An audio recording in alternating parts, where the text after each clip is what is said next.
أعوذ بالله من الشيطان اللعين الرجيم. بسم الله الرحمن الرحيم.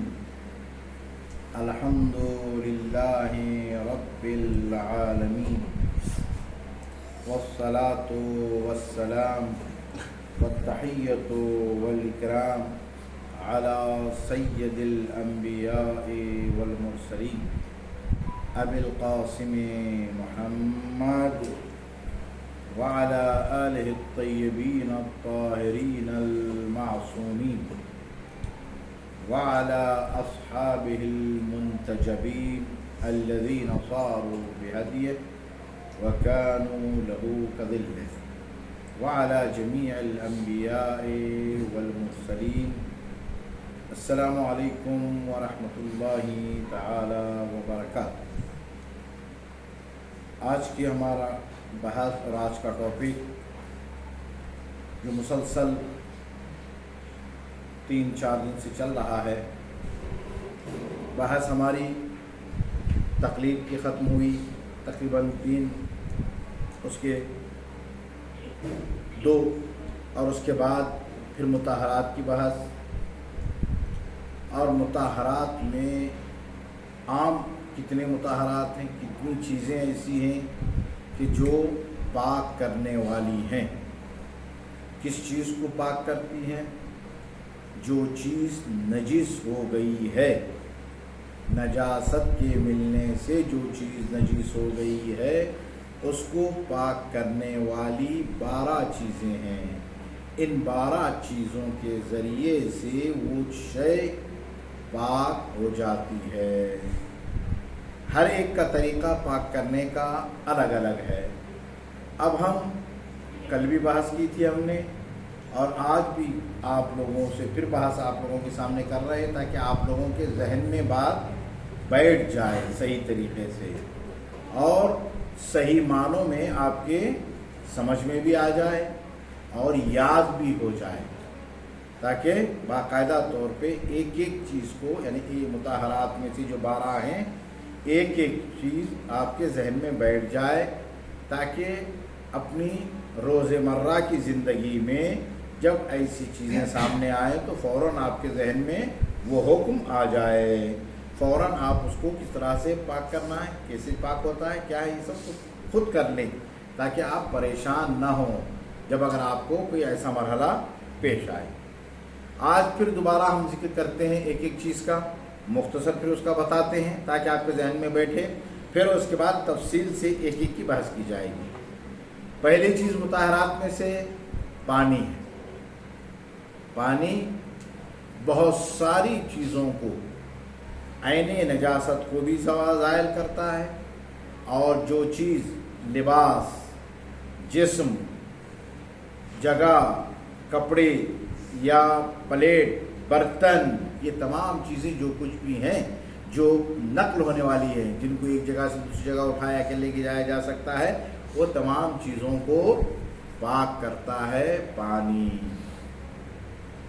اب اس کی پانی کی قسمیں ہیں، وہ بھی ہم بیان کریں گے تفصیل سے کہ پانی کی کتنی قسمیں ہیں. دوسرا مرحلہ ہے پاک کرنے والا زمین. زمین بھی پاک کرتی ہے، لیکن وہ صرف 2 چیزوں کو پاک کرے گی. ایک تو انسان کے پیر کو یا انسان کے جوتے کے تسمے کو، یا انسان جو عصا رکھ کے چلتا ہے اس کے نیچے کا حصہ جو زمین پر رگڑتا ہے، اگر وہ چیز پاک ہو جائے، آپ کا جوتا نجس ہو جائے تو پانی ڈالنے سے پاک نہیں ہوگا. آپ کا عصا اگر نجس ہو جائے تو پانی سے صاف نہیں ہوگا. عین نجاست اس کی زائل ہو جائے، چلی جائے، پھر اس کے بعد زمین پہ اس کو رگڑنا پڑے گا، چلنا پڑے گا، رکھ کے اس کو اتنے قدم، جس سے عین نجاست زائل ہو جائے گی تو خود بخود پاک ہو جائے گا. 2 چیزوں کا زمین. اور اس کے علاوہ مٹی بھی بہت ساری چیزوں کو پھر بعد میں بحث کی جائے گی. اب تیسرا مرحلہ ہے سورج. سورج بھی بہت ساری چیزوں کو پاک کرتا ہے، بشرطے کہ عین نجاست اس سے ظاہر ہو جائے، چلی جائے. وہ کس چیز کو پاک کرتا ہے سورج؟